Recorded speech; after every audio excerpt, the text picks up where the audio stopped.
Hello, everybody. Welcome back to DND404. I am your DM, Tony, and joining with me today are the other delicious airplane snacks given to me on my flight.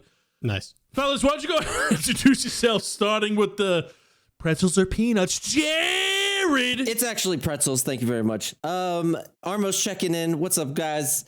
Yeah, I'm the type that rarely eats when on a plane. I will not even eat before a flight, only when I get there. That's my thing. Even on international flights, I'll just starve myself. Dan, what about you? But if you had to pick... I said pretzels. Pretzels. Okay, you are the pretzels of this podcast. Writing that in our little sheet here. Hi, everybody. My name is Dan. I play Minnis PebbleWalker, your tiny little swarm keeper ranger, and I am the Biscoff cookies of this flight. Love when they hand those out. What airline is that? Delta, I think. Okay. Those are pretty good. I do like those, not gonna lie. My name is Alec. I play Drell of the Ashborn, and my favorite snack handed out has to be the dark chocolate and sea salt quinoa crisp cookie that United hands out. It's delicious, and they're actually. Of course, this Wendy's kids said dark chocolate. I've taken the flight many times, and they definitely don't serve that in casual seating. Sounds like some business class or some first class. No. It's now. So they have that or pretzels. They say cookies or pretzels is what they want now. So if you've taken United, like recently, maybe they just ran out by the time they got to where you sit. But I don't know, man. It's to the point now where they're actually phasing it out and they're going with other stuff. I can't imagine how they would ever run out. Would you like this stale pretzel or this decadent triple fudge cookie? Yeah, it is considered an economy snack. I'm looking at it. Yeah, I'm looking at a picture right now. Wild. Bro, it's so good. So good. What about you, Tony? Mine's going to be whatever charcuterie option they got, like the cheese and crackers. I go with the cheese and crackers. It's my go-to. They call that the tapas box on United Airlines, but that costs money. Money choice. I fly a lot, so I'm very well versed in bougie guy over there. He's with the double decadent chocolate chip cookie. It's not for travel. He does. We only kid because you eat chicken nuggets every day for lunch. Alec is coming from Hawaii right now. Speaking of, chicken nuggets. It's Wendy's. Okay, if you're gonna make fun of me, at least make fun of me correctly. It's Wendy's chicken nuggets for lunch, and they were spicy. Okay, got it, Mike Wazowski. Spicy chicken nuggets. How do you spell quinoa, Alec? That's Quinoa. I thought you were gonna be like you Google it. Oh, dude, that would have been on par for this morning for sure. By the way, for everyone listening in, we are at each other's necks today. It is very aggressive in the studio. I'm at nobody's neck. What are you talking about? Yeah, Dan has called me so many names this morning. It's been completely offensive. Dan, stop cursing. Dan, stop. Settle down. Stop. We have to bleep all this out. We can't use any of this. You hear that, guys? Anyways, how about we go on with that rundown? Alec, you wonderful human being, you. Yeah. Okay, so for today's... Well, I thought Tony was going to do like a more official so did I. A transition. That's what I was waiting. Okay, I'll let you do it. So you know the deal. Before we go ahead and roll for the recap, we're going to go ahead and do the rundown. And today's rundown is brought to you by Alec. Okay, yes. So I would like to go ahead and run down the Reddit page. We post every single episode on there, and we always have questions or we like when people post stuff on there that revolves around the podcast.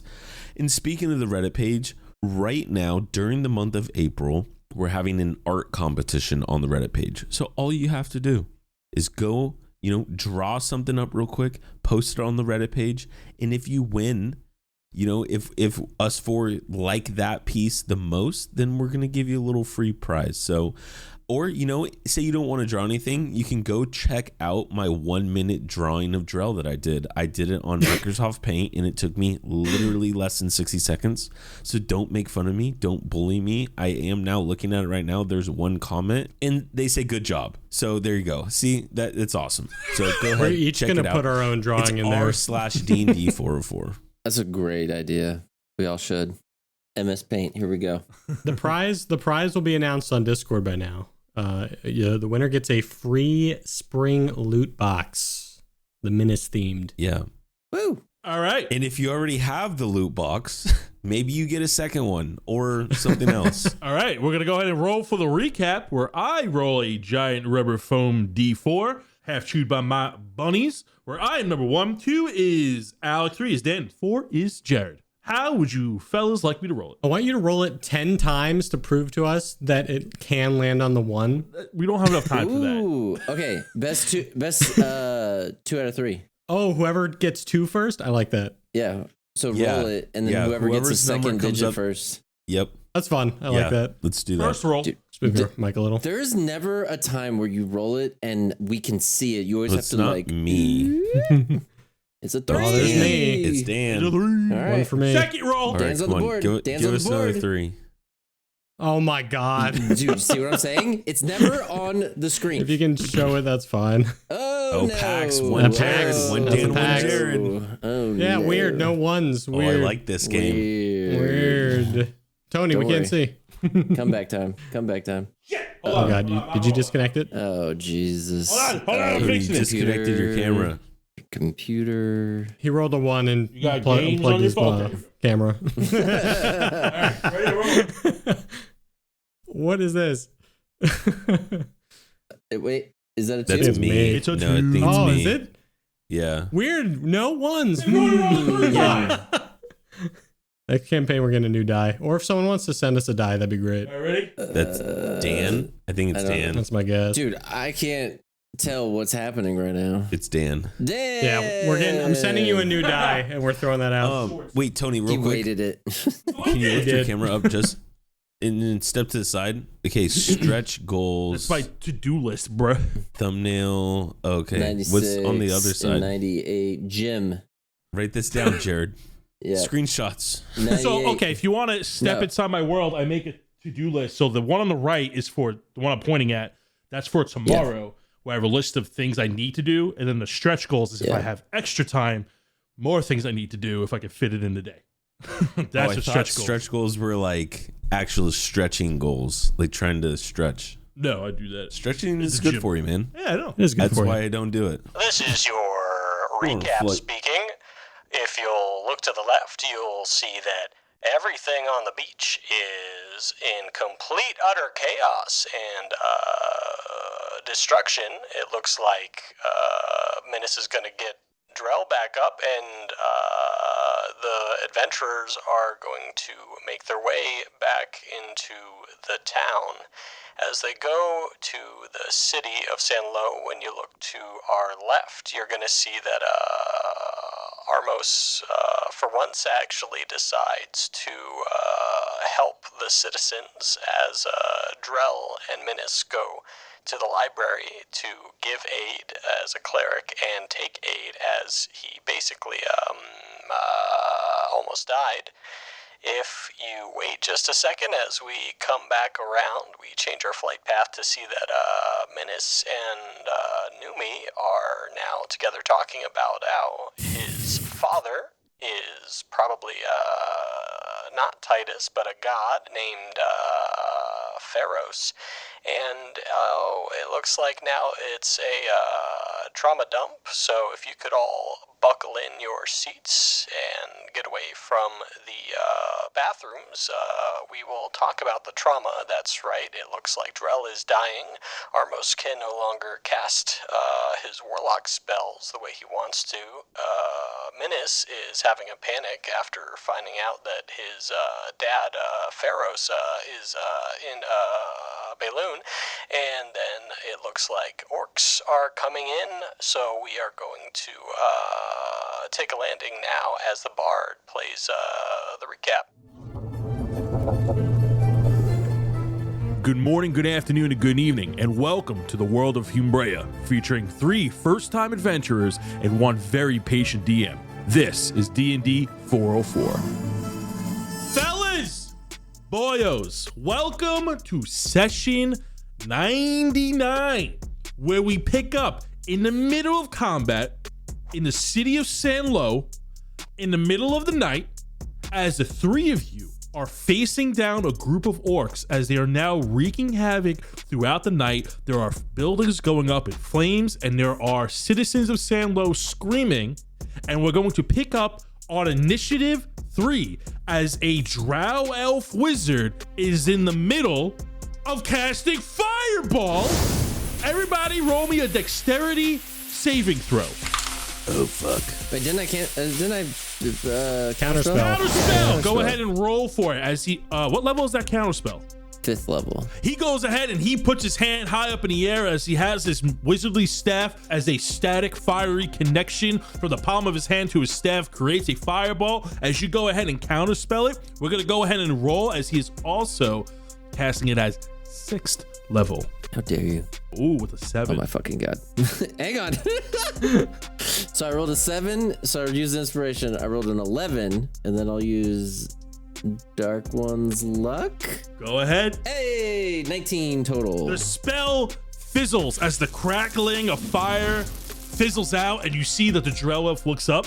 And then we're gonna go ahead and move to initiative 18 minutes as we shift over to your initiative. While on initiative 3, you heard more chaos in the town square as you heard some other fire type magic go off. Sense that there's another magic user somewhere also casting fire spells, disrupting the town in any way possible. And we're gonna go over to your initiative. What are you doing? I'm going to use a dose of the restorative ointment Okay. and get rid of my poison first. Oh, it clears poison. That's right. So I'm just healed back to normal no matter what. So I'll just go back to full, and Minnis chugs that, and the poison goes away and cures any diseases, but I am not diseased. So Lucky. we told you could have used this at any time if you wanted, Drell. I don't know what that is. And then so that's my action. I have to use that as an action, and I'm gonna start running 35 feet to the east, yelling at the guys, I'm gonna go try and help everybody to the east. Can you take care of this? As I run. As you run. Okay, cool. And then my moose will take its 2 attacks at the orc near the Minotaur. That Minotaur is dead, by the way. That's the one that approached you that was stabbed in the back. Its first attack probably completely misses. 9 with a 9. That's going to miss. And then I got a 19 on its second attack. That hits. As it does 9 points of damage. 9 points of damage. This thing is very bloodied. You feel like if it just hit it a little bit harder, it would have fell over. Damn. If only Drell was next to it. All right, that'll end my turn and the moose. The moose turn ends as we stay on initiative 18, which is the orc. And what it's going to do, it's going to attack your moose with its axes. It's going to make a multi-attack. There's a shing with a 12 to hit and a 8. I'm assuming both those miss. Both miss. Ooh, both those are going to miss.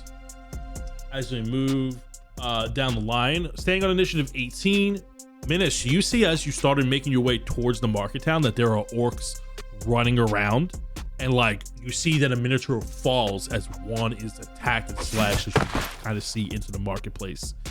And then we're gonna go ahead and move into initiative 14. Drell. Yes, of course, because I totally remember my initiative was 14. So I just want to look around and see the most immediate threat of danger. Like, is the guy who tried to cast, like, am I in range to run up to the orc who's trying to cast fireball? The wizards are drow elves, and he's about 25 feet away from you. Oh, drow elves. Okay, so yes, so I would like to, I'm gonna pull out my axe. I'm going to bonus action marmalade. Ooh. Run up to the wizard drow elf as I'm saying marmalade, am going to take 3 attacks on them. You will take an attack of opportunity from the orc as you're running past him to get to the wizard. That's fine. So he's going to go ahead and take a attack of opportunity on you with his big ol' axe. It's going to be 24. I would like to use my reaction to increase my AC. Okay.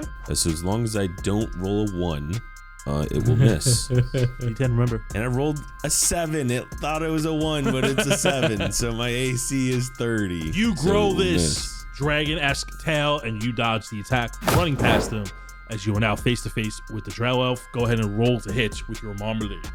Yeah, I like to think like as I'm running, my tail just grows and it just smacks the axe out of his hand as I'm running past it. And it just like wiggles like the no finger that shakes back and forth at him as I'm running up to him. That's what I like to picture happen. Okay, so that is going to be that's a nat 20 for my first attack. Oh dear. Thank you very much. That's 25 damage on the first attack. As he takes this devastating attack, you see like you left like a nasty wound across his chest. He is bleeding heavily from the chest, and you see that he's like staring at you as his eyes are glowing blood red. Go ahead and continue with your other 2 attacks, sir. That's going to be a 23 to hit. Hit. Does a 14 hit? It does. However, he's going to cast Shield as a reaction to increase his AC by 5. Okay, 19 damage for my second attack. 19 damage. He's still standing, but very hurt. I will make you burn as you attack him with that second attack. So I'm going to action surge and I'm going to continue to attack him because I don't want him to try to get this fireball off. And I look back at Armos and I just say, don't worry, I'll get this guy. Okay. So he still has shield active, so you need to beat a 17. 22. Yeah, that'll do it. That is 20 damage. You chop his head clean off. Nice. I look back at Armos, I just say, I told you. And then I would like to backtrack with the rest of my movement to go 5 feet in the direction I just came from and then hit the orc that took an opportunity attack on me. Yeah, roll to hit with your next 2 attacks. He's like, I'm not done with you, buddy. That's a 19 to hit. Hits. And a 15 to hit. That hits. All right. So the first one did 11 damage. Dead. As you shove the axe into his shoulder, you see that he doesn't let out any noise of pain when he falls. His mouth just opens, but his mouth is also covered by like a black bandana, a black mask. You can tell he's in pain, but no noise comes out as he falls to the ground. Interesting. Okay. Then I guess I use my last attack to just make sure he's fucking dead. I just double tap his ass. You double tap him. Yeah, I want to make sure he doesn't get back up. The Sin Moose looks concerned. Look away, Sid. And that's going to be my turn. We're going to move to initiative 12, Armos. All right, I'm gonna move right next to Minnis. Try and, since Drell's got this basically under control, to find any other orcs in the vicinity. You travel eastward 30 feet, overlooking the town marketplace, and you see that there are 3 orcs and another drow elf wizard causing havoc. And there are a few dead minotaurs on the ground, and some of the buildings, mostly the tents in the marketplace, are on fire. Sweet.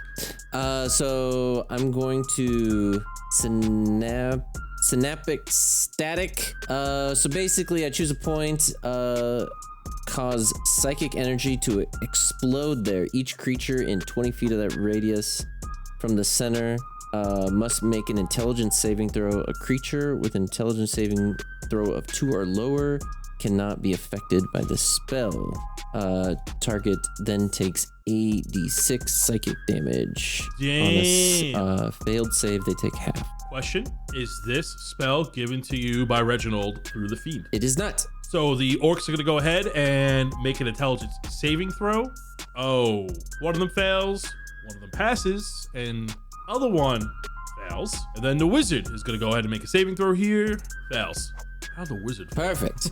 They take 29 damage. You see 3 out of the 4 enemies cower in pain as one of the orcs is fine. Ooh. After a failed save, the target is has muddled thoughts for 1 minute. The duration, during this time, it rolls a d6 and subtracts the number rolled on all its attack and ability checks. Ooh. as you see 2 of the orcs and the Drell elf are now muddled, and they're like holding their head as the static discharges is like burning within their mind, as they are clearly affected by it. One of them looks like it's doing well as it passed. Is there anything else you're doing on your turn? Nope, I'm all good. We're gonna move to initiative 3, which is the Drow Elf Wizard. As he yells in pain, he goes, "Reinforcements is needed!" And he throws his staff up and he summons a fire element. Come on. I thought you were gonna say fireball again.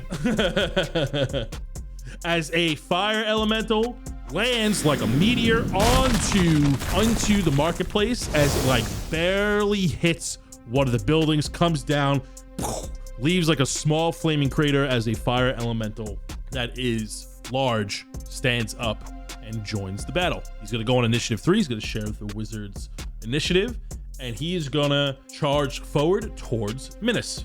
It has a movement speed of 50. Nice.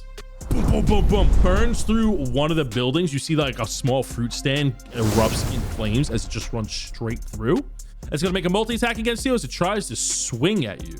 Ooh, with a dirty 20 and a 16. Misses. Bam. You're going to take 12 points of fire damage, and it is ignited. You are on fire. At the start of each of your turns, you're going to take 1d10 fire damage unless you put yourself out. Cool. I'm going to use a 2nd level reaction spell, Absorb Elements. Ooh, go ahead. Yeah, so that will be halved of fire damage, and I get some of that fire damage in my next melee attack.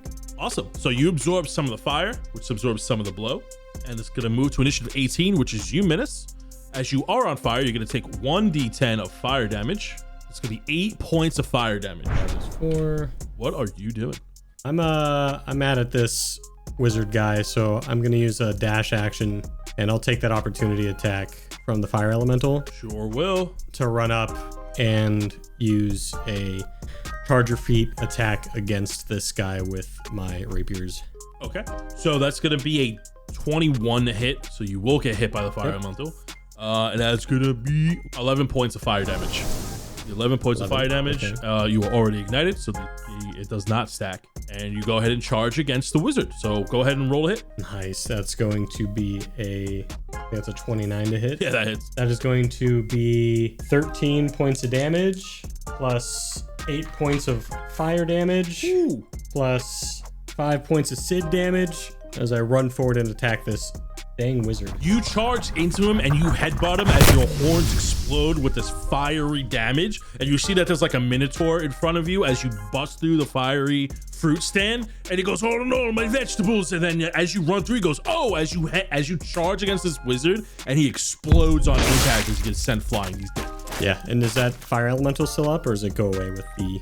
Oh, let me see. The fire elemental disappears. Let me borrow these flames. As I run. So after I kill the wizard, I'm going to have my moose use a dash action to get right up next to me so we can attack these orcs together. And that'll be the end of its turn. Yeah, so the moose runs up and joins you in combat as you and the moose are facing now 3 of these orcs.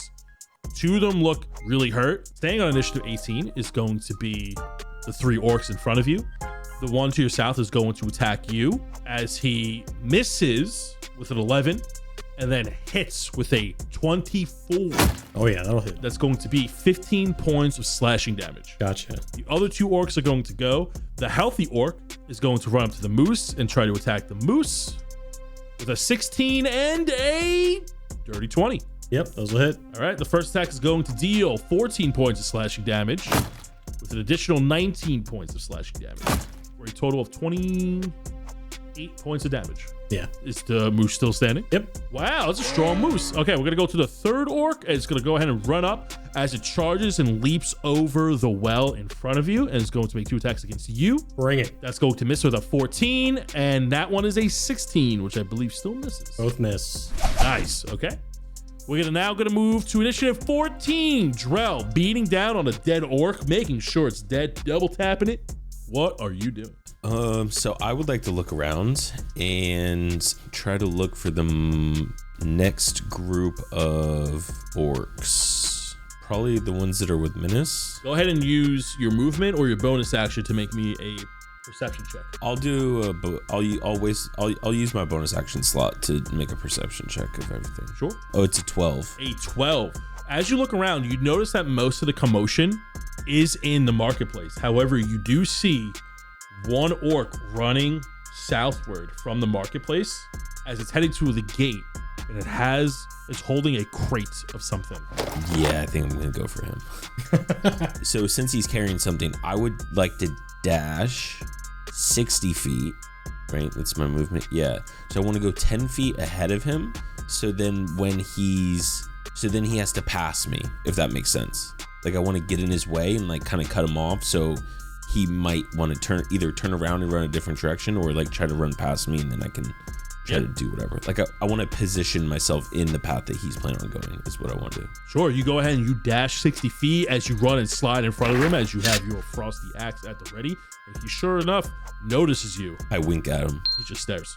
And then we're going to go ahead and move to initiative 12. Armos. Seeing Drell out of the corner of my eye, running to a goblin to try to stop him from leaving. I focus my attention on that guy and finger of death him. Yes. Yes, to make a wisdom saving throw? No, Constitution saving throw. This would technically be like a point and click, not a skill shot, right? Because if it is, then Drell's like pokering his butt. Yo, like honestly, if you look at the trajectory of it, it's, you know what I mean? I'm like, Drell, duck. He fails his Constitution saving throw with a 5. Totaling of 7. It does 49 damage. You hit him with this laser. This laser hits him. He's like looking around. He feels himself as he drops the crate, shrugs, and then explodes. And then I'm gonna just duck. After doing that, I look for cover and I start to reload my guns. You know what I mean? In behind cover, taking my finger guns and cocking both my thumbs back. Looking like Neo in the Matrix with in the bank scene, and that's where I'm at. Okay, we're gonna move to initiative 18, which is Minnis and the orcs in the marketplace. And what is now the dead orc with the holding the mystery crate. Minnis, what are you doing? All right, well, I gotta attack these guys now and get out of the situation, so I'm gonna attack the one to my east. Sure. First with a rapier attack, 18 to hit. Hits. As it takes 8 points of piercing damage plus 4 points of Sid damage for 12 damage total. He goes down. Nice. And then I'll actually give this orc to the south an opportunity attack, and I want to start doing damage on the one that took less damage from Armos. Yeah. To the north. I love opportunity attacks. He missed with a 7. And I'll use a bonus action offhand attack. And that is going to be a 16 to hit. Hits. As it takes 12 points of piercing damage. 12 points of piercing damage. And then my moose is going to use a multi-attack to hit twice. Oh god, that is a 12 to hit. Misses. But then a 20 to hit. Hits. Dirty on the next one. As it takes... Dirty little 20. Just a dirty little 20. Dirty little 20. 11 points of damage from my moose. He now looks very hurt, the orc, as the rock Sid gored him. Good, okay. Both these orcs remaining look very, very hurt. This moose kind of moves around it to the backside, and we're like flanking this moose to scare it a bit. We're going to stay on initiative 18, and the orc is going to attack the moose with a 17 to hit and a 22 to hit. My moose. My moose. That's going to be a total of 36 points of damage. It is not going to matter. They explode into like a bunch of bowling pins with a dirty strike. Moose disappears. The one that took the opportunity attack is going to go ahead and try to hit you. Going to run up. Ooh, and that one. And a... Yes. Wow, I rolled a 2. I shove him. Shove him away. You stiff arm him as he rolled a 1 and a 2 on his attacks and missed. We're going to go ahead and move to initiative 14, Drell. I would like to go over and to the crate and see what's in it. You open the crate and it's filled with the dinosaur sapphire gems. You see an assortment of darts, arrows, hand axes, and loose gems. But it looks like they were refined and ready to be socketed into equipment. The sapphire gems? Yes. Which are different from blood shards. Yeah, so you remember how the dinosaurs you were fighting, like Ruby, the Emerald Raptors? Yeah. This crate is filled with sapphire dinosaur gems that are refined down, ready to be equipped or socketed into weapons. Okay. You also know that the gems, when they're socketed into certain weapons, they hold special properties. Like they're used to fight certain things. So do we know what sapphire gems are used for fighting for? Yes, constructs. Okay. I think I'm going to just use another bonus action to look around and see if there's anything else that needs attention besides the orcs and Minnis are fighting. Sure. Nice. It's totally not a 15. With a 15, you only see the commotion in the center of the marketplace. I'm coming, Minnis. And with that action, can I just say, like, I put the box in a safe place? Yeah, you move it over to the side into one of the shops that is not on fire. Okay. Yeah, I do that. Yeah, and then that's my turn. We're going to move to initiative 12, Armos. All right. I'm just going to firebolt the one that was hit with my ability. So, I was looking up Firebolt, and that is granted to you by the Fiend. Oh, it is. Interesting. Yeah, it does say pact. So, you will have to roll on the D100 table if you would like to use it. Nah. I'll use chilling touch then. Aha. Hit a 22. That hits. Big whopping 17 damage. You go ahead and you deal 17 points of damage, and he is bleeding from the mouth. You see that he looks very wounded, but he's still standing, barely. That's it. As you move to initiative 18, Minnis, facing down these two very hurt orcs. How dare you? This is for Moose! And I attack with my rapier. And that is going to be a 15. Hits. It's on the money. Wow. On the money. Yeah, I'm attacking the one to the north. Okay. As it will take 10 points of piercing damage, 4 points of Sid damage. Dead. That 4 points is right on the money. I had 14 health left. That's Sid. Nice. Bonks him on the head. Way to go. And I'll use a bonus action attack on the one to my west. Sure. That Armos just hit. I get to reroll nat ones. And that is a 14. That's going to miss. And that's going to be my turn. We're going to move to initiative 18 as it's the last orc standing, and he looks very weak. The next attack would have killed him. I'm going to take you 3 out of combat as he's barely standing. He only has 6 health. He looks very messed up. So you can coup de grace him. Yeah, as a group, can we try and like grapple him and time up? With how weak he is, I'm going to say the 3 of you can grapple him just fine. Drell, over here. I'm having trouble with this guy. Oh, as the 3 of you tackle him, a cartoon dust cloud covers the 4 of you as you see fists, legs, and feet and rope come out of the cloud. Sid goes flying. You hog tie this orc, and you see he's trying to get out, but he's not making any sound. But like at the movements he's making, he should be grunting. Yeah, can I remove his bandana? Go ahead and remove his bandana, and you check his mouth. And sure enough, you see a sigil on his tongue that is glowing bright purple. We've seen this before. Have. Drell's like, yeah, totally. We've totally seen this before. And then he looks at Armos. He goes, where have we seen this before? Armos, where have we seen this before? That's a great question. I don't remember. Look at your notes. Guys, what are you whispering about? Nothing. Nothing, Minnis. Yeah. Okay, well, this is basically... This totally reminds you of... And I talk really slowly to the point where he's hoping he cuts me off as I'm talking. I mean, I was already gonna say it, but this looks like the guy we got from Lelouch's farm right before we went there, remember? And then Armos like detected his thoughts or something, and we kind of spoke with him, or did I detect? No, maybe Armos did. We communicated through thought, I think. Oh, the goat that wanted you to kill that guy. No, not the goat. The Galactic Cthulhu. Remember when you were mini Drell in mouse form? No, I try not to remember those times. Oh yeah, I'm not sure if you remember those. Yeah. Well, Armos did a cool firewall during that battle. Woke us up in the middle of the night. Yeah, I actually don't know if I remember any of that. So yeah, okay. Well, that's good to know. So yeah. So maybe we should do the detect thought thing again, Maybe. I think they'll just give us the same info though. I mean... Well, but I mean, yeah, isn't that like a scientific method? Like you want to try it to see if you get the same results or not? I don't know. I don't know a lot about science, but Doesn't hurt to ask. Well, I do not have detect thoughts. So, Oh. did you get rid of yours, Armos? Fun fact, and I hold up the helmets. Oh. Those are attuned items. Oh, damn it. Okay, Minnis, Yeah. let's do this. Let's have him write down. See if he's willing to. I look at the orc and say, "Can you understand us?" He spits on the ground. So, Yep. Okay. yep. Okay. That's a yes. Well, okay, maybe this will work. I want to cast Dispel Magic on him. Sure.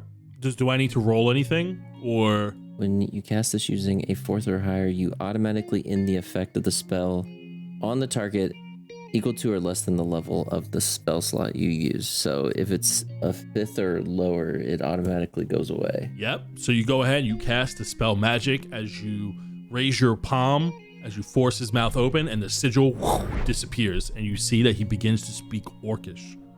Does anybody speak Orcish? I do. Oh, do you really? Thank God. I do. Because I was like, I have comprehend languages and I don't really want to waste another spell. Oh, you can speak now, I say in orc language. I will gut you. He's bleeding from his mouth. What's your deal? And I kick him. Ow. But not that hard. Non-lethal attack. He's unconscious. No. Yeah. You see, he kicks will be like, I will never answer to runt scum. Okay, well, I guess you could answer to my friend here, and I point to Armos. My eyes are turning red. Thunder is being sound because I'm using thaumaturgy. And I want Armos to try and intimidate him if possible. Done. Go ahead, roll for intimidation. Evil maniacal laughter is heard in the background as I roll a 25. You see, as your thaumaturgy goes off, he stares at you unfazed. What?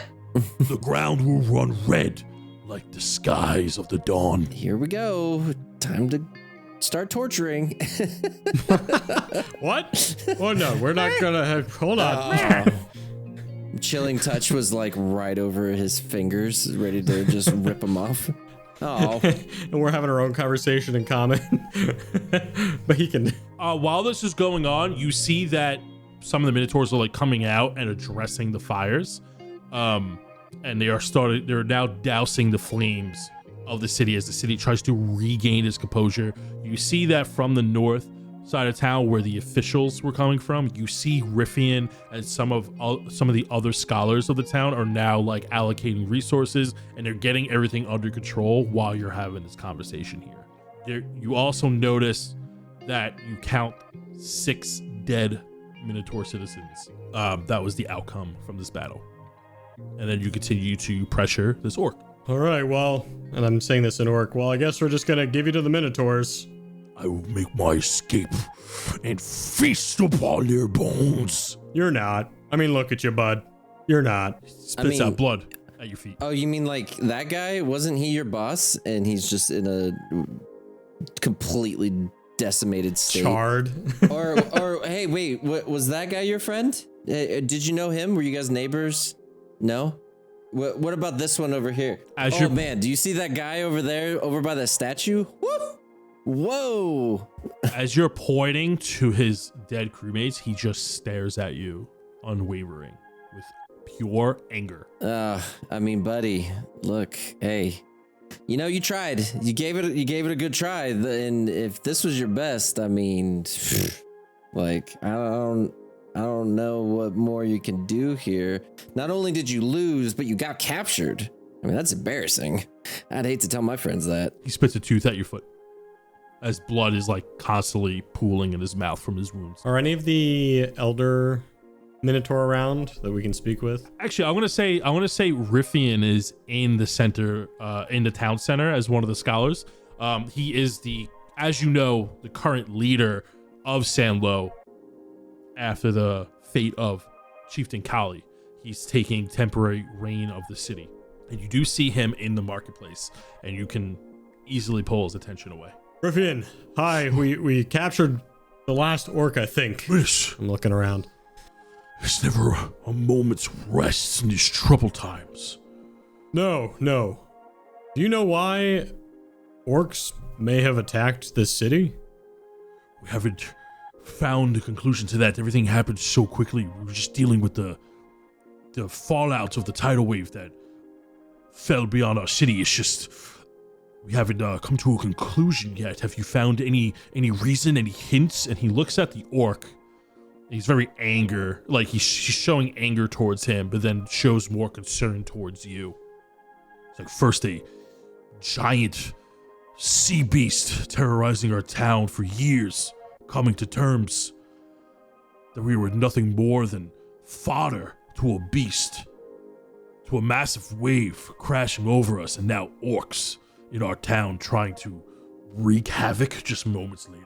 Oh, well, I tried speaking to the orc.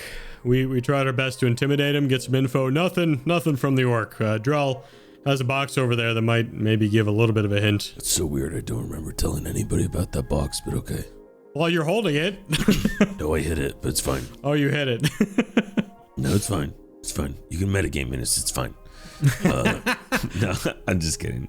Yeah, no, I go and retrieve the box and I pull it out and I just say, this is what they were trying to get away with. I don't really see the importance of all the stuff overall, but it looks like they just kind of were grabbing anything they could. This came directly from our armory cache. And he opens the box up and he sees all the sapphire gems and some of the sapphire equipment in there. Perhaps there's a ship at the dock.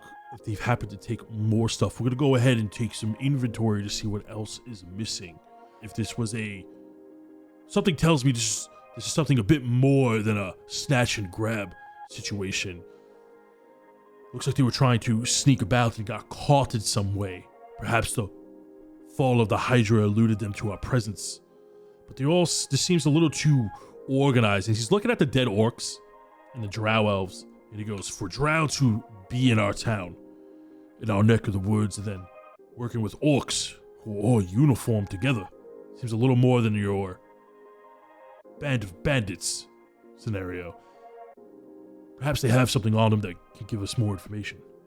Yeah, well, we'll look at these orcs, search their bodies, I suppose, while you go take care of that, and we'll meet up in a moment. All right, meet me over by the armory. We'll see what's going on. Okay. And Riffian walks away. Loot that body. Loot that motherfucker. You loot the orcs, and the orcs seem to be very bare bones. They have some rations on them. They have a water skin, and they have these jagged knives and daggers and some darts, run-of-the-mill weaponry. But they are all uniform. All the swords and daggers look like they were made under the same craftsmanship, and since they all have a bundle of these items, you can quickly tell that they came from the same source, manufactured. Then you look over at the drow elves, and you open their mouths, and they do not have this sigil casted upon them. You see that with the dead orcs, the sigil is there. However, it's no longer glowing because the spell is no longer active, but the afterburn of the spell remains. With the drow elves, you look through their robes and you find a pouch, like a letter container, to fit into a coat sleeve pocket. You find between the two wizards, you find 260 raven coins, currency used in Shadowfell. And then you also find a sigil for the Red Dawn, and then a letter. It looks like orders. Actually, does anybody read Elvish? Nope.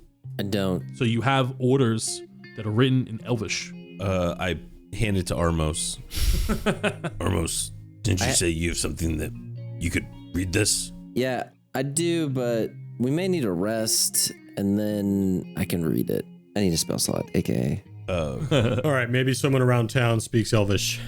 Whoa, I mean, we could rest. I mean, let's just calm it Yeah, down. what if it says it could be highly sensitive information, Minnis? Oh, we'll only talk to the elders. All right, let's pocket it. I don't know. Let's vote.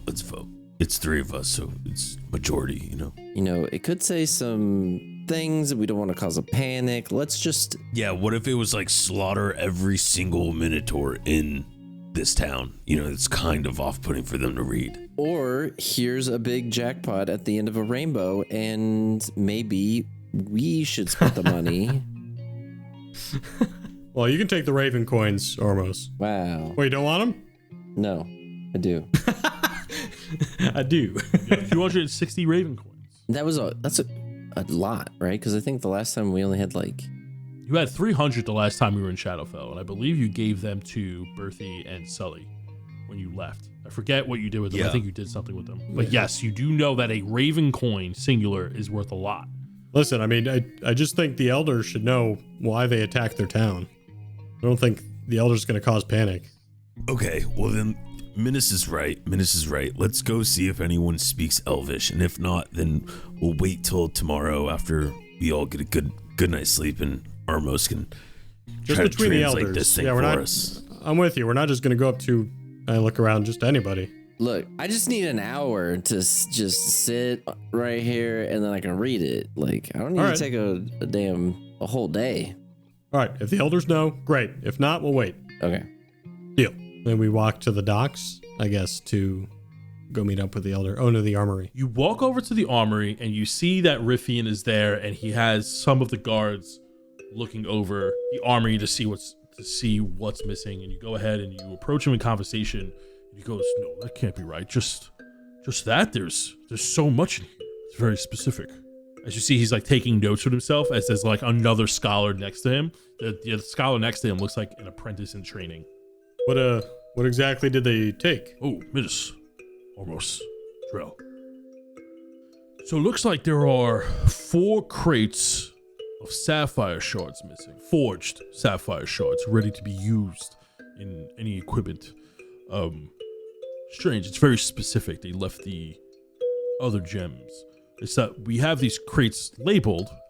However, it would seem just as easy to grab anything else while you were in there. We do have some more valuable things than refined sapphire gems.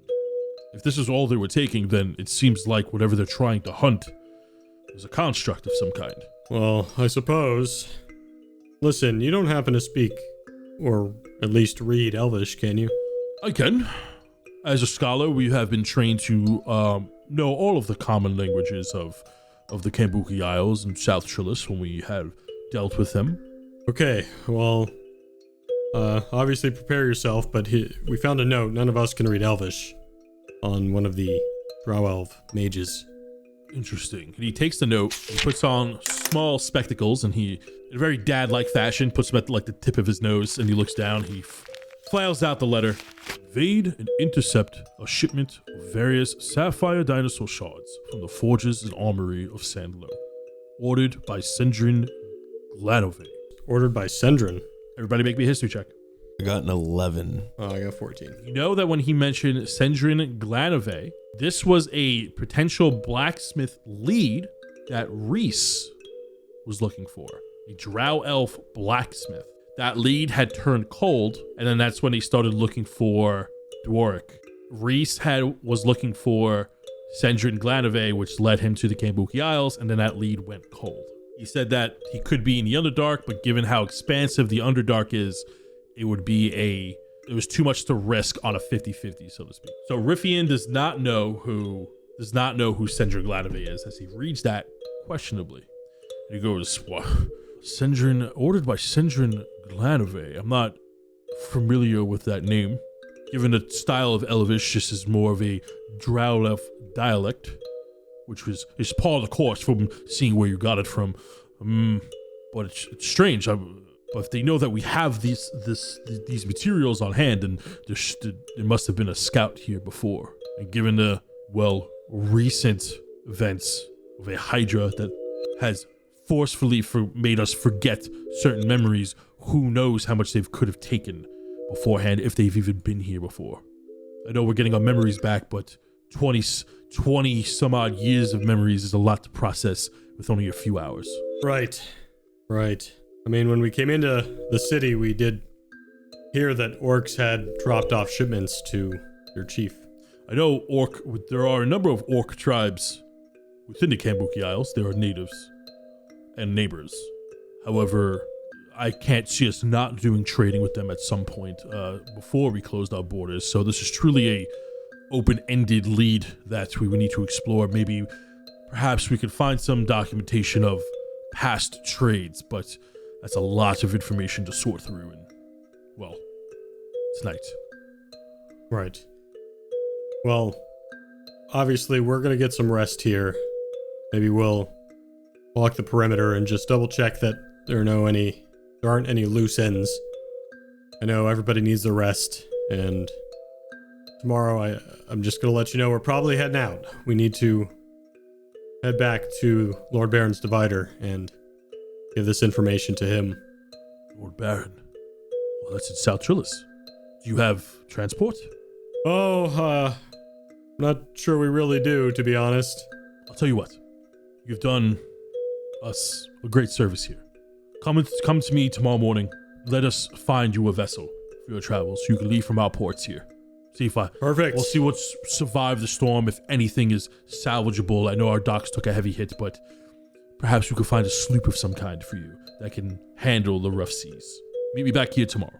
He hands you back the letter for Sendrin Glanave, and you see that he turns to his apprentice, whispers some things in Minotaur language that sound like lessons of what just happened. As he takes notes, he gives some orders to the Centaurians that sound like more orders to help the town people, and then he walks away.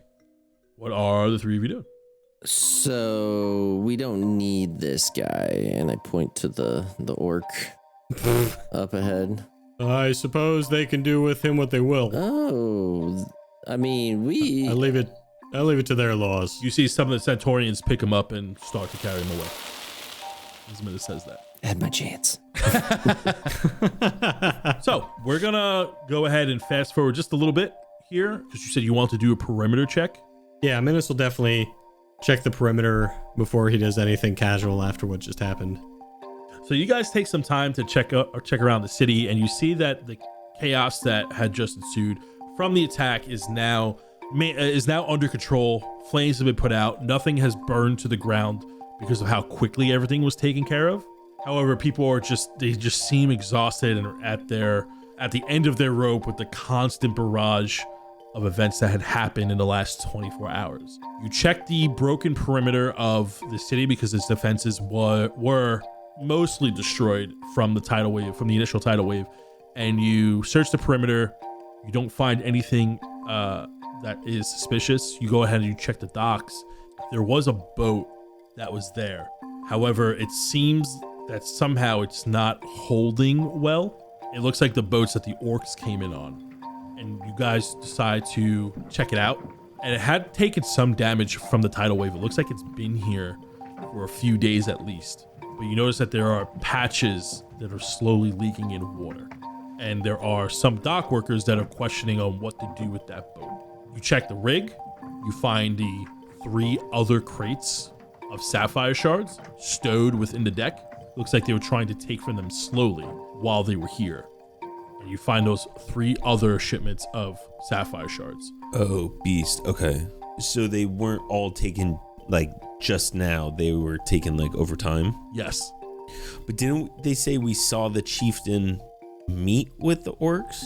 Yes. Or somebody told us that they saw the chieftain meet with the orcs, right? Numi saw it quite a while ago, actually. What if she made a deal with them? And like that was their compensation? Because I mean, how else would they have got into the armory before all the chaos? I think you could be right, Drell. I'm not sure.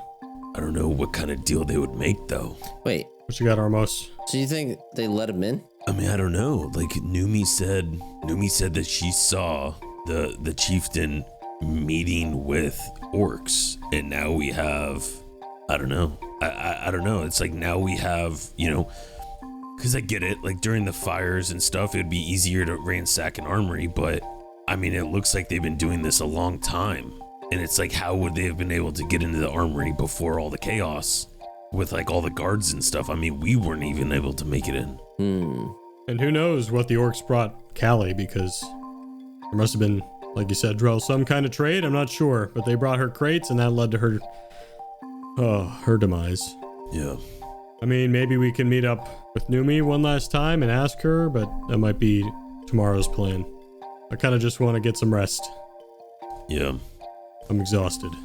So, the 3 of you head over to the Tavern of Milk and Honey, and you know that the hostel area is, although a little bit damaged, taking in people who have lost their homes and have some open beds for the 3 of you.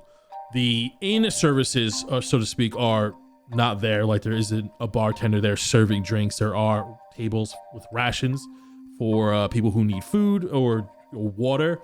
But you see that there are 3 beds, and the 3 of you are able to finally take a long rest for the remainder of the night. Woo. Nice. Several hours pass, and the 3 of you wake up a little bit later than normal due to the stressful day just before, with the events of the False Hydra, the city burning, everybody suddenly remembering, the 3 of you remembering how you were briefly bamboozled by the False Hydra, being able to look at it, feeling invaded within your mind. It mentally exhausted the 3 of you, and you wake up a little bit later than you normally would rather than dawn. And you see that people have already started trying to repair the town and trying to get to work as quickly as possible. There's more food and basic rations, but it looks like everybody is on disaster relief. You know that Riffian had asked you to join him back at the armory. Minnis, I believe you want to see Numi. What would the 3 of you like to do? I guess I kind of just spend the early part of the morning like helping like clean shit up, and I mean they're minotaurs, right? So they're big and strong, but like still I wanted to try to help like anything that looks like it's gonna need a lot of people, like I can like help them like move it. And then eventually when everyone else is ready, we can go meet Riffian. I'll be what Minnis does. He'll help out in the initial part of the morning, kind of like Drell, doing everything he can just to help build. And then he's going to probably around noon go look for Numi and check on her. Okay, Armos? I'm still in the room changing a bunch of looking through my book, trying to change everything around. Now with my crippling, I don't know, lack of power. You're going through your book, and you notice that the book doesn't have the scary energy to it anymore like it normally does when people look at it, and you cipher through your spells. So some time passes. Minnis, you go to check in on Numi around noon, and she is not at the store. Her father is, which was the same person you met a couple of sessions ago when she had disappeared. Yeah. And he explains to you that like Numi is out helping the town. He's not quite sure where she is, but she is not there. Oh, thank you, sir. She's out helping the town. She might be back later. Okay, yep. Thank you. I will go look for her. Sir? He's just being awkward because he's not really talked to her dad before. You did threaten him. In this way? You did threaten him. I did threaten him. And I'm remembering that, so that's part of the awkwardness. He hasn't done a proper thing, and he's like, I like your daughter, but I don't know how to fix this. He gives you like a weird side eye. He goes, something about him. And as you leave the store. Oh, does he like not remember you threatening him? Shakily. It was a few days ago, and a lot has happened. Oh, okay. And I was also big. Oh yeah, you were like big Minnis. Yeah, that's true. Forgot about I'm that. traversing carefully with that relationship. All right, so I'm going to go look for Numi and ask people around until I find her. Yeah, you go ahead and look around, and people are giving you the like, oh, I saw her over here. And then as you go check that spot, I was like, oh, you just missed her. She went over here, and you feel like you're on a wild chase. As Drell's working, he just sees me huffing and puffing, going left and right. You see that as you're like walking around, you spend like a good hour trying to find her as you like go to all these different buildings. You go to the armory, you go into the where the farms are, and then as you come back to the center of town looking for her, trying to follow the next lead, you see that one of the Centaurian guards pulls you to the side and he goes, Minnis PebbleWalker, Riffian has requested your appearance by the armory. Yeah, I know. I'll be there in a bit. He nods to you and then goes back to his post and continue going. Can I do an investigation check? Sure. That's a nat 20. You overhear that somebody has seen Numi by the dock looking for you. Perfect. I go there immediately. You head over to the dock as you see that there's a lot of dock workers moving around, and they're trying to get some of the boats or some of the refuge out of the water, the destroyed boats. And you notice that there's about 4 boats there that seem to be salvaged. They actually ended up repairing a ship that the orcs came in on. And you see that everything's patched and it's like being drained of water. And you see, as you look over by the dock, you see that Numi is sitting on like a barrel and she's holding something. Numi, give me a sec. I'll be there. Give me. As you see that she hops off the barrel as you go there. That was a workout. I've been running everywhere looking for you. Hi. She hops over the barrel. She runs to you as she's like holding something with like both hands, almost like it was like a book or something. And she goes, "I'm so glad I was able to get you before you would leave." Yeah. We're gonna go to. Oh God, that was a lot of work. We're gonna go to Rivian and talk about a boat, and then we're gonna we'll be out of here. So I wanted to see you before I left. Whew. She goes, "I really wanted to talk to you before you left too. I wanted to give you something." Oh, me? Yeah. You didn't have to give me anything. I found it when I was like searching through the store, and it turns out that this was like buried under a bunch of old documents from, I guess, when Pharos owned the shop, was running the shop. It was like like old tools that we used to use. I guess he used to use to make journals, or it was like shoved in there with like an old printing press, and I don't know, it was like all dusty, and I went to go take it out, and it looks like it's the thing that made those pictures. And she shows it to you. It's like this black rectangle, and you see that like it opens up. It's like like a magical contraption, and you see that like the like on the bottom of it embroidered, it says Arcane Snapshot, and you see that Numi pulls out like a picture of the destroyed town. She goes, I made this picture just earlier today. I was taking a picture. I was like trying to figure out how to use it, and well, here. And she shows you like one of these magical photos that you were looking at with like Pharos, Titus, and your mom all one together, taking a selfie together. And she goes, "I wanted you to have it because you're traveling the world." Oh, well, thank you. Wow. Pharos used to use this, huh? Yeah. I mean, I guess that's how he got the other two. It was just like laying around. How I missed it all these years. I guess he was just shoved in with all the old equipment. Oh my gosh, this is gonna make scrapbooking a breeze. Minnis gets real excited. Oh, thank you, Numi. Well, I gotta tell you, it's been a really scary time here, but I'm glad I met you, Numi. And after my adventure, I'd love to come back and maybe, I don't know, maybe travel around with you by my side. You see that she blushes a little bit, and she like looks down, kicks some sand, kicks some dirt, and she goes, I always wanted to leave and travel the world like you do now, Minnis, but she looks at the town, and she was, I guess, but now's maybe not the best time to do that. But I guess, once things are settled here, and I don't know if you're looking for another adventure, I would love to go with you. Cool. And she looks away. She like looks away, like looking around, like, oh wow, I never noticed these trees before. It's so weird. There's like, so many trees around. So many trees around. It's just been a jungle. It's so weird. Cool. Like, Yep. Yeah. Cool. Anyways, we're gonna get going.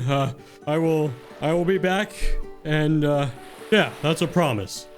I promise. When I'm done with all this really, really terrifying stuff, I will come back here, and I'll show you around the world. And we'll travel together. It opened my eyes up to so much, and I'm sure it'll do the same for you. I really can't. And we can journal together. She gasps. She audibly gasps in shock, and she goes, "Why don't we try out the snapshot?" Yes, and then of she course. like points to the thing. Excuse me, and I just grab the closest Minotaur. You see a dock worker like turns around and goes, Hold this. Yeah, and yes, just yes, sir. face it like this. He takes a selfie of himself. Oh, jeez. Oh, No, why is it so bright? Other way. Other way. My bad. I haven't used it yet. You have the. And You then, now yeah, have just like do this it. selfie that prints out. It's like an upshot of this Minotaur's nose with like. How does it? Does it just materialize? It materializes like in on the person's outside. hand? It's pretty much a magical Polaroid camera. Yeah. And I take that, I give it to him. Oh, that's for you. Anyways, and I go and I do very similar thing to Pharaoh's, where I take a crate and push the crate over and stand next to Numi on the crate. And I'm smiling as wide as I've ever smiled as he takes a snapshot of us. So you see that Numi is like very embarrassed, very flushed, and she's like standing, like her arms are like, she's holding her own hands together as they're like kind of centered. The chest looks very, she's awkward. Yeah, very awkwardly. And she's like standing next to you. How are you standing? How close are you getting? No, my hand's like on her waist, probably. His chest is puffed out and he's just smiling. He's just super, super happy. You see that she gives like the biggest, cheesiest smile ever. It's like she can't contain it as the Minotaur takes a picture. Yeah, they take 2 pictures, and the first one he's smiling, the second one he's laughing super loud, and then he keeps the laughing one and gives her the smiling one. You see that like in the second one, she kind of like eases up a little bit. She's like laughing with you. They're both good pictures, but you can clearly tell that there's a connection there. Oh, I love this. Thank you, sir.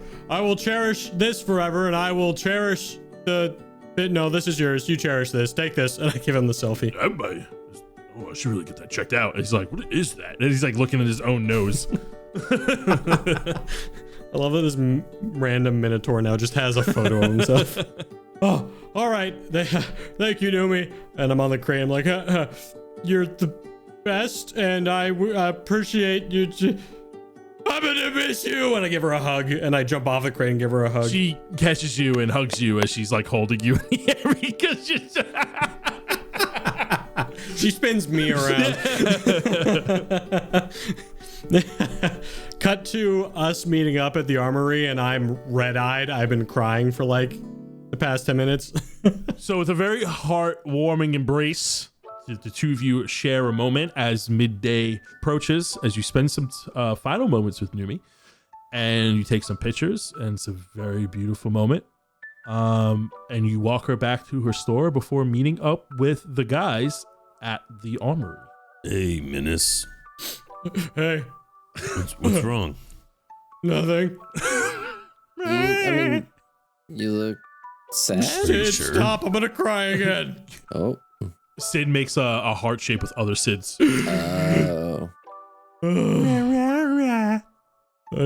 I'll just say goodbye to Numi. Don't tell them that. That's embarrassing, Sid. You see the big Sid takes like 2 smaller Sids and go. That didn't even happen. Anyways, we're here now. Sid, everything's cool. We just said goodbyes. That's, as you do with your friends. So we doing this, or I'm going in, and I just walk in. The 3 of you walk into the armory, and you see Riffian is there moving some stuff along, and he's like placing the 4 crates missing, and he's going over the ledgers, and he goes, "Whoa, this is so strange. I know in the last 20 years that to do trade agreements with orcs seems weird how closed off we were. We closed our borders to South Trillis. I guess we were trading with the local tribes, but these notes don't make sense, and they're clearly. Oh, Minnis, almost in Drell. I was expecting you sooner." As he invites the 3 of you over, and he's looking at the ledger, and he goes, "It seems that something like this has been happening for quite some time. I'm not sure if Chieftain Callie had an arrangement with some neighboring tribes, but the numbers of the trades, the imports and exports, don't seem to line up. These numbers are clearly falsified. They're close enough that at a glance you wouldn't expect anything out of the ordinary, but like when you really try to get down to the numbers and the brass tacks, it's just they don't add up." So has she been embezzling, or it's just the trades? I'm not sure. It looks like we're having about a crate or 2 missing for the last few months. So on a monthly export, monthly trade, we're missing about 2 crates overhead. Wow. So either she's been sneaking these out and not taking the proper numbers, or just trying to make her best guess. But like I said, if we were just casually looking at these, we would never suspect a thing without really diving into the books. And like there's like multiple ledgers where they all proof themselves and keep things in order. And like the books aren't one-to-one. They're clearly forged very slightly. It's been happening for the last few months. I can't see her doing something I can't imagine her doing something that would hurt Sanlow. Maybe because, well, if the three of you weren't here to stop them, I would imagine that the damage would be much worse. And maybe they were here to collect this month's. As he goes to look, and like, as you see, this month hasn't been collected. We're still making heads or tails of the notes, however, but this month hasn't been collected, so maybe they were coming by to collect, let's say, shipment. Payment might be a little forward of what the situation may call, but let's say they came to collect their shipment. Things went awry. The Hydra that you've slain caused things to go to chaos, and maybe they were just trying to get more than what they have, or given by the orders we've read, maybe they're trying to take more than they needed to put another plan into place. I'm not sure. Perhaps this was a way of Captain Callie buying our safety. I'm just rummaging through ideas. I truly don't know just yet.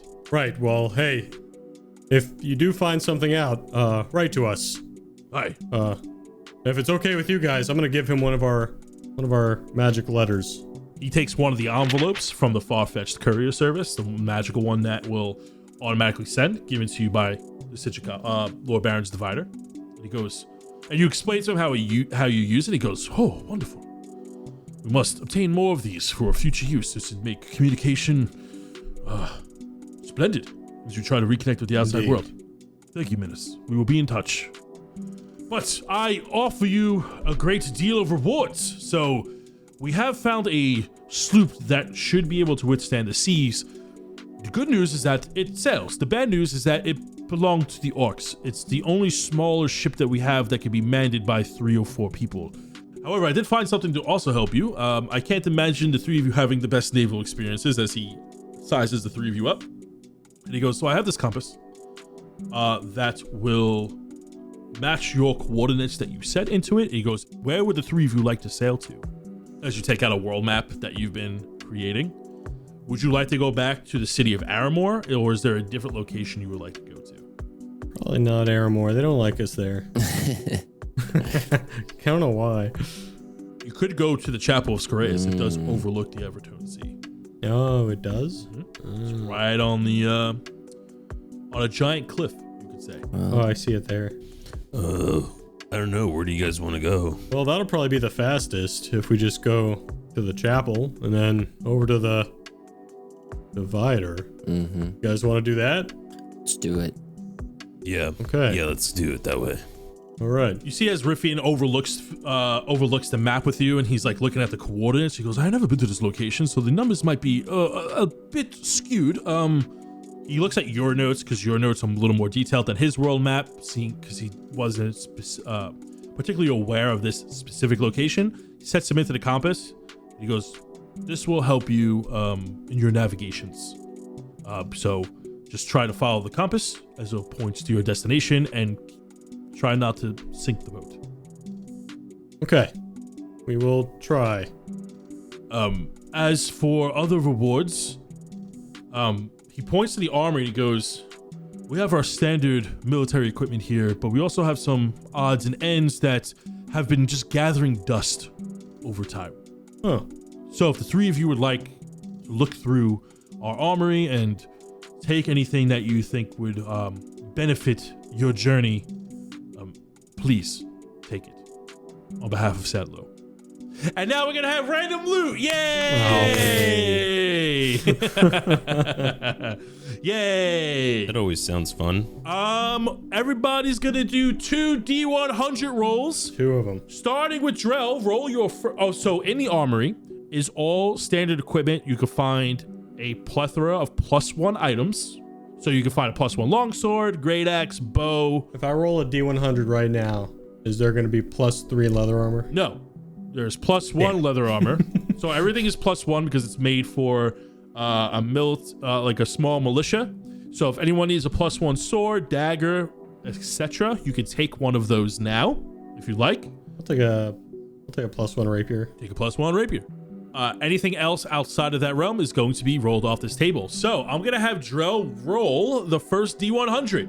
Let's do it. D100. All right. I got an 11. Wow, an 11. You find a slightly sharper, it's a +2 weapon of your choice. Ooh. Okay. I'll take that. I would like it to be a meat cleaver. Just a big ass, big ass tomahawk. A +2 meat cleaver. By the way, the table I'm rolling on, if for those who are a little more keen to the books, it actually is supposed to be a +1 weapon, but because you already have that available, I decided to give you a +2. That's what the small changes. Thank you so much. Minnis, go ahead and roll me a D100. I'll roll it on the loot box D100.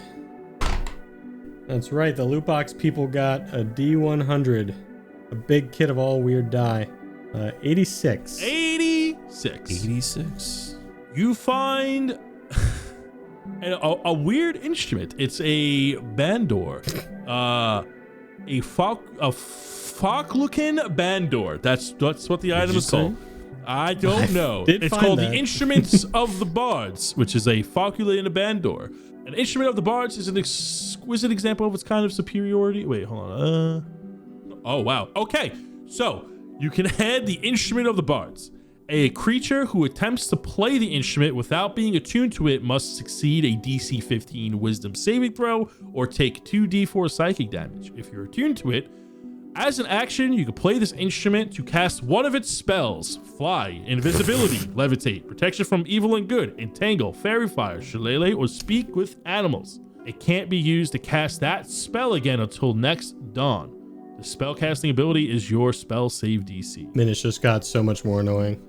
Go ahead and add the Instrument of the Bards, the Falklukin bandor, if you can find it.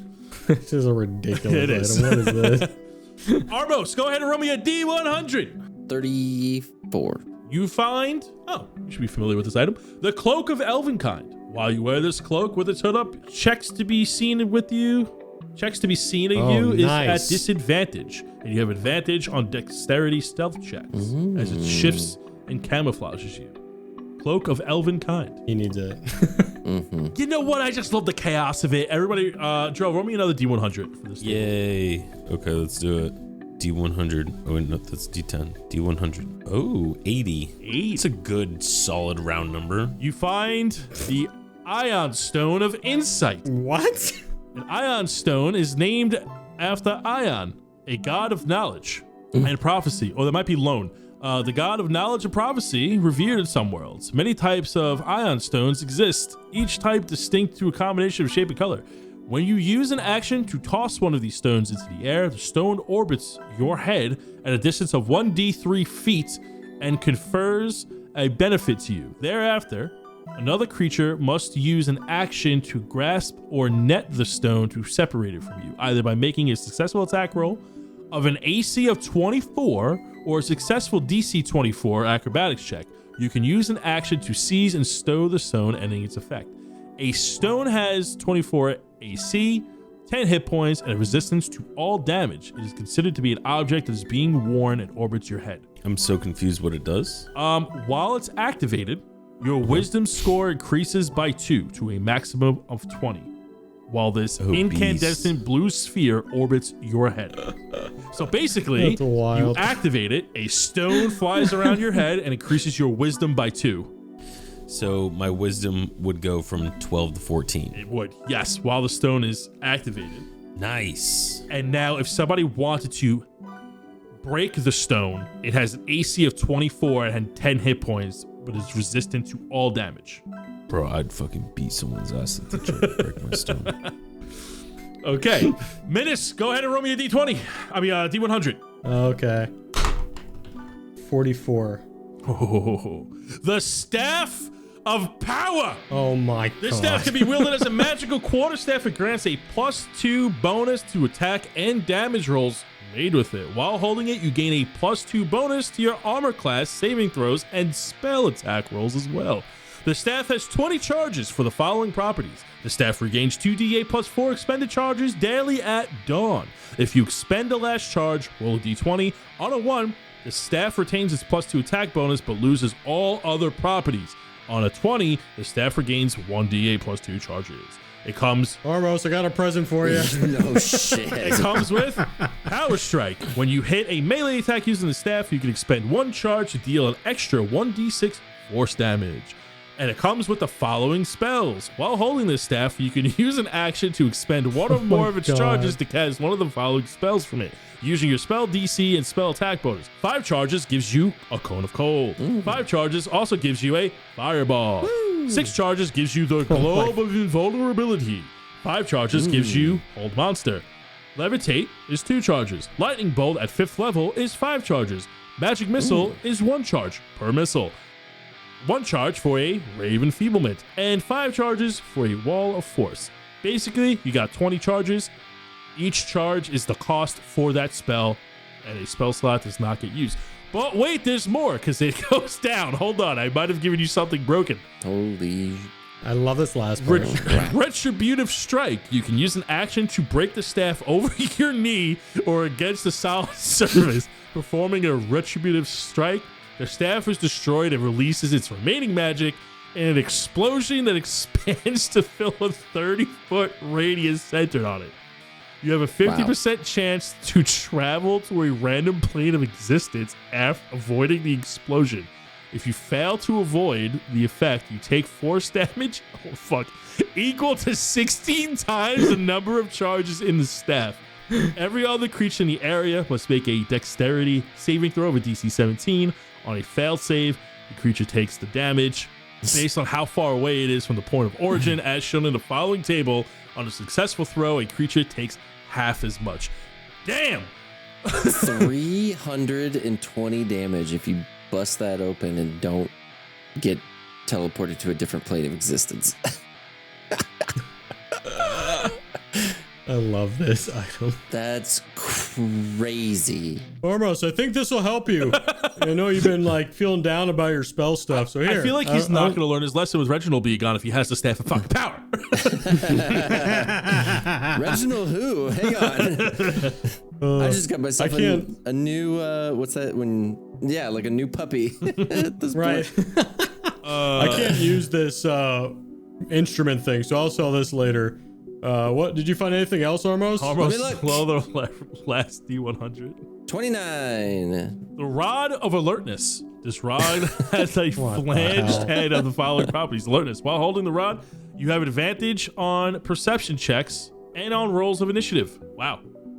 Spells. While holding the rod, you can use an action to cast one of the following from it: detect evil and good, detect magic, detect poison and disease, or see invisibility. It also has a protective aura. As an action, you can plant the haft end of the rod in the ground, whereupon the rod's head sheds bright 60-foot light and dim light for an additional 60 feet, aka the penumbra. While the bright light, you and any creature that is friendly gain a +1 bonus to AC and saving throws that can sense the location of any invisible hostile creature that is also in the light. The rod's head stops glowing in the effect after 10 minutes, where the creature can use an action to pull the rod from the ground. The property can't be used again until the next dawn. Armos, I'll trade you the staff for that rod. Done. Requires attunement. All right, I'll take the Rod of Alertness. What was the other one called? The staff? You got the Staff of Power. And then I'll just sell the Bandor, I guess, when we get to a city. You guys happy with items? You guys happy with loot? Yeah. I like it. Good stuff. I mean, none of us can use the Bandor, but it's definitely a funny item. You can try. And you see Riffian as you gain these items, and like you find all these items scattered throughout the armory. And you're not sure how they got such powerful items, but you notice that they were obtained in some way and kind of separated throughout the armory. And he goes, well, we don't really have much of spell casting capabilities here. We don't have any formidable power magic users, so you may take these if they help you on your journey. Armos is holding back his anger of being like, you had these the whole time and we're over here fighting hydras and saving your city. But he keeps it in. He keeps it together. He's just a couple shades more red than normal. We didn't know we had these. So the three of you take these items. He then points, gestures to the door. He goes, go to the dock. Your ship is ready to be sailed. If you would like to spend the night here and leave in the morning, I understand. Or if you're in a rush to leave as soon as possible, I understand you may have your own urgencies to attend to. But on behalf of not only myself, but of Sanlow, thank you for helping us. Yeah, anytime. If you ever have a crazy mystical, like multi-headed Hydra, we'll take care of it. We'll try our best to not have that happen again, but we appreciate the thought. The sentiment it goes a long way. All right, thank you for your help. It's really, really nice that you gave us a ship. We won't forget you guys, and we'll try and send aid once we reach South Trillis. Thank you. And we will mention your names as we try to rebuild communications with the city of Armor. Yeah. Or not. You just like leave our names out of it. I don't know. Either way. Unless you want to build any statues, Armos has got some cool blueprints. Oh, I would like a statue. I want to get a statue made. Last request for saving the town. Yes. Yes, we will erect a statue in your honor. No. The three of you. No. That works. And then I do it like this, and I flex. Riffian is sweating a little bit, and he goes, "Of course, yes, we will remember that fondly." Take notes as he goes through his apprentice. Yeah. So, I mean, they can build with one of us if they Go want. and escort them to the docks as we have to continue with our daily duties and due diligence, and make sure you get all their notes on their poses for the new statue. As you see, Riffian may have overstepped when he said if there's anything he could do. Yeah, we posed for like 5 minutes before heading out. Yeah, the entire time we walking to the docks, I'm telling this guy, okay, and then what you need to make sure is it's like this, where I'm like flexing with my glasses on. I'll tell you what, Minnis, you take an Arcane snapshot of the poses and give them. That's what I was gonna say. I was gonna leave that for the end, but I do take one snapshot of the poses for him. Mine is just the usual Minnis pose with his arms at his side, his chest puffed out, smiling real bright. Cheese in it. I wasn't ready for the picture, so I'm still yelling about what exactly I want. No one's listening. And I give him that photo of Armos yelling and pointing. And me with my chest puffed out. You see the Drell's apprentice flexing. takes those pictures and goes, of course, yes. And there's a Sid popping out of my hair. And she's also giving directions. And giving his notes. Sid of the Ashborn, stop copying Drell.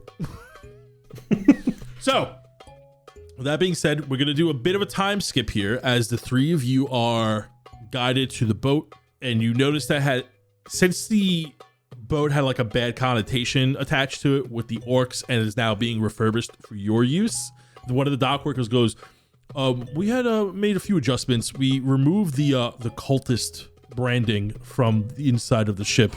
Looks I appreciate it. and we also had to patch a few holes in the lower deck. It's a very small sloop, so like there's the top deck where like the wheel is. There's a lower deck, and then there's like right behind the ship's wheel is a small room with a couple of bunks inside of it. And one of them was like a hanging chair. There's a Murphy bed, and then there's like an actual cot pushed up onto the side. And it has two sets of sails, one right in front, right near the steering wheel of the ship, and another one in the back of the ship that looks like the main sail, where it gets most of its power from. And he goes, we had to make some. We had to patch a few holes in the lower deck. Keep an eye on those. South Trillis is at least a 5 days journey away. With this ship, you should get there between 5 or 6 days. Follow the compass, and it should take you to where you need to go. If you expect some chop, if you think that you see a storm coming on, do what you can to avoid it. Depending on how heavy the storm is, this ship may not be able to handle it as well as others, given its current condition. Yes, I'll do my best to mend what I can, and we'll stay away from storms. Yes. And you see that the ship has been renamed as like there's a fresh paint of coat, as there's a fresh coat of paint on there. It's named the SS Swift Bullfish. Wow, they really have all this other stuff to rebuild, and they took their time putting SS Bullfish. I know, right? I thought of it myself. You see one of the dock workers pulls up his pants and he goes, well, ship cannot be sailed unless it has a proper name. Bullfish. Sounds fine to me. And I get on the ship. Okay, the three of you get on, and we're gonna be doing a bit of a time skip here. We fast forward 3 days out into the middle of the ocean. The sun is setting as you're coming to a close on your third day of sailing. The journey thus far hasn't been too rough. However, it hasn't been exactly smooth either. Between the three of you, no one here has any real naval experience. However, a well-detailed map and a compass magically tuned to your destination has helped the three of you greatly. A few patched holes in the sloop and one exciting catch from Drell's fishing later, the three of you had made your fair share of excitement at sea, keeping busy with the boat staying afloat. Minnis, you have used your mending spell a few times since now, as like some of the patched work that has been done has bursted through when there was significant chop on the water. So the three of you have been keeping busy.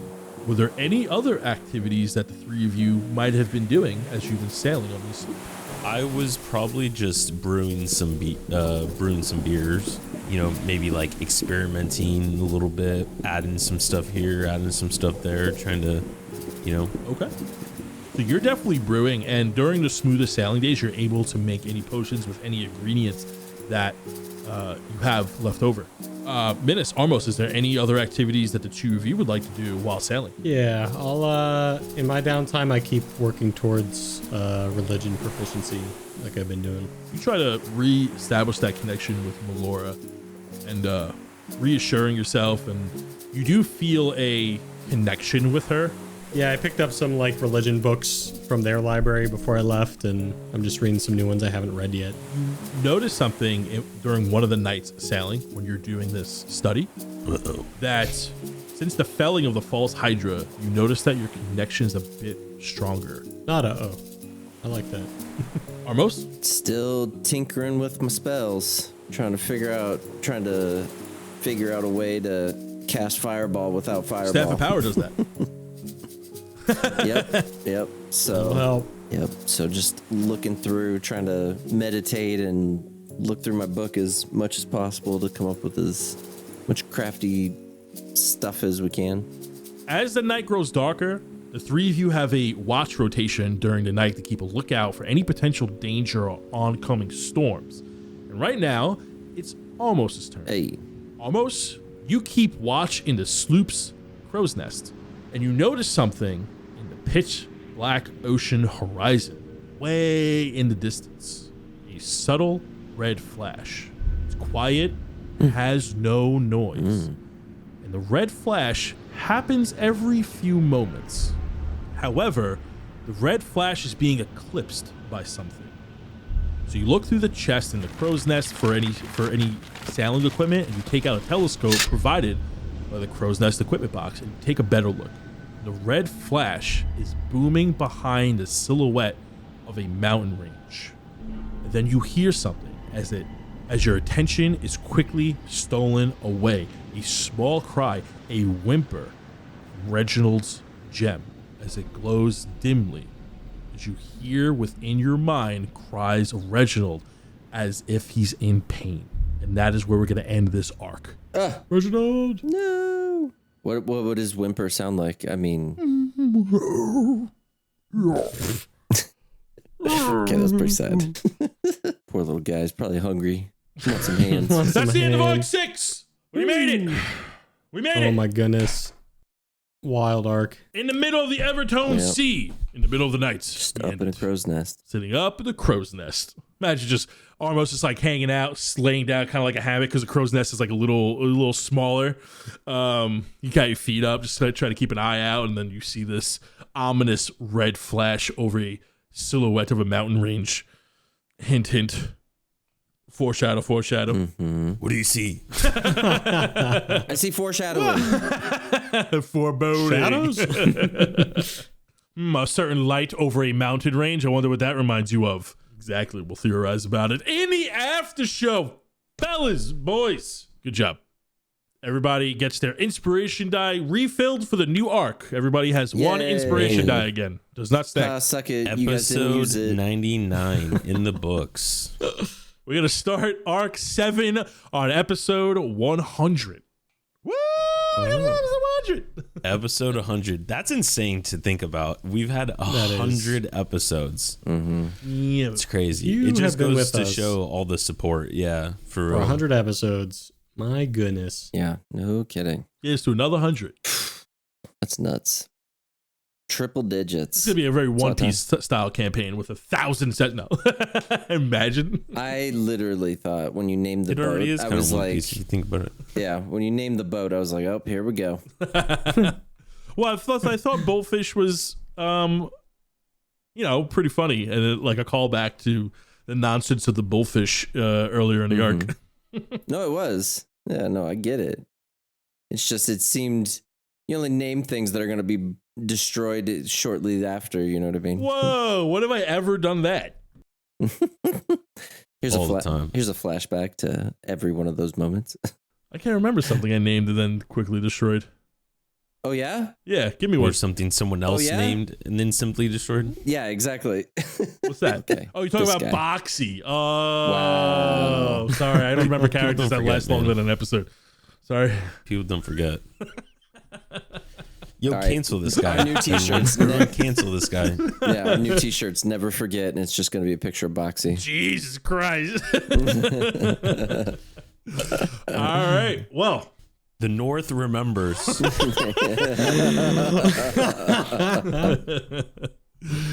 well, the three of you are headed back to Deciduous College, stopping at the Chapel of Scoreus first. Arc 7 is going to be a good one, and we'll talk about it on the after show. We have time for one recommendation. Does anybody have a rec this week? No. It's not really a recommendation because I know it's very hit or miss, but I just have been playing so much Counter-Strike 2 recently. I know a lot of people don't like it, and that's okay, but you know what? Fuck it. I'm plugging Counter-Strike 2. It's fun. Wow. Yeah. Gabe Been and falling for it. You know what? I'm If he's plugging plugging like that, a 20-year-old go play game, Apex dude. with me and say fuck Counter-Strike. No. Dude, Counter-Strike's so much better. You know, while we're on, I'm I still was going playing to plug in Helldivers. Steam's Dota card game. Why not? Yeah. Yeah, what games you guys play? How about that? Let's plug It's that. gone. I know it's gone. Slay the Spire. I do have a recommendation. What is it called? Nope, Monkey Man? I already played. The movie? Oh. Is that good? Yeah. You should go check it out. If you liked All right. John Wick, it's like, Seems very John Wick. yes, very crazy. I definitely plan on seeing it. Hey, well, you know, while everyone's giving recommendations, I got a recommendation. If you haven't seen Who Framed Nope, Roger sorry, Rabbit, we already said one. go and ahead now and watch it's- Who Framed Roger Rabbit, one of the best Disney movies ever, and I feel super represented as a fat, overweight Italian man with a bunny.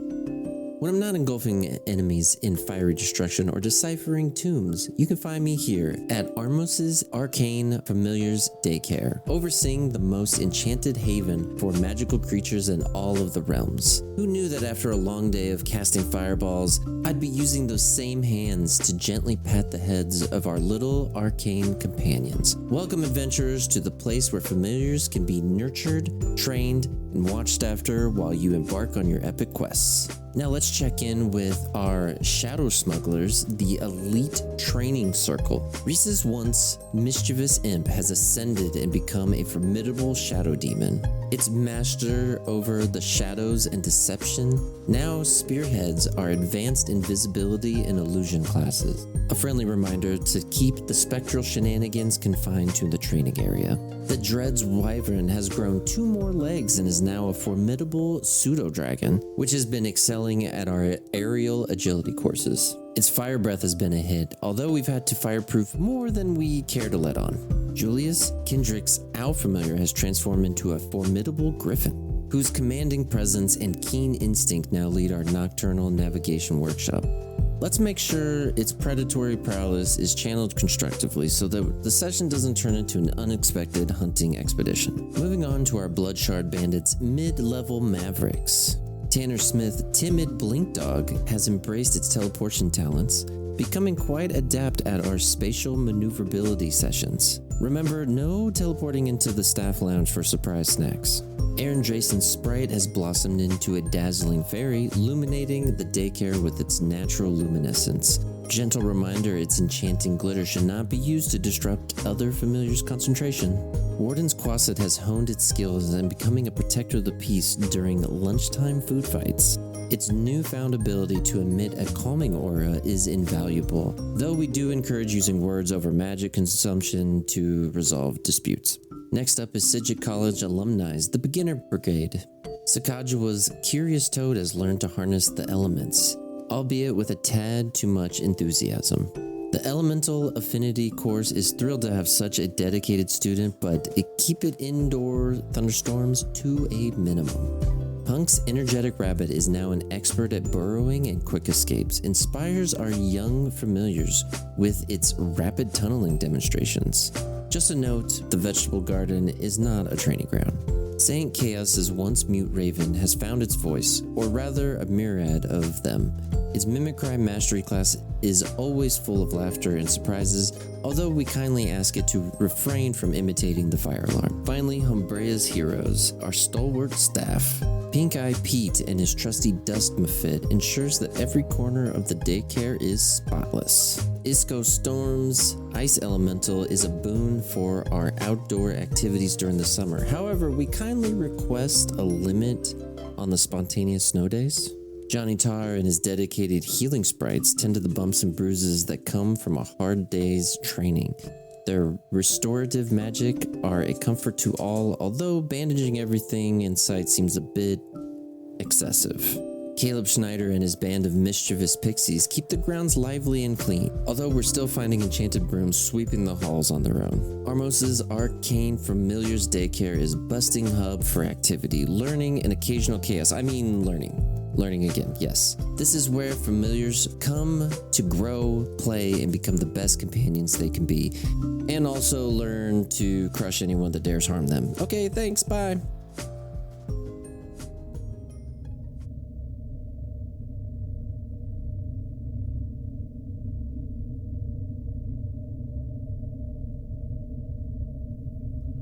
Dark, damp, and bleak, an orc of the Red Dawn remains chained within the dungeons of Sanlow. Beaten, defeated, and enraged, the orc stares into the dark corners of his cell, too angry to sleep. But something within the darkness stares back. The red eyes of a gnoll, and it whispers, "Revenge."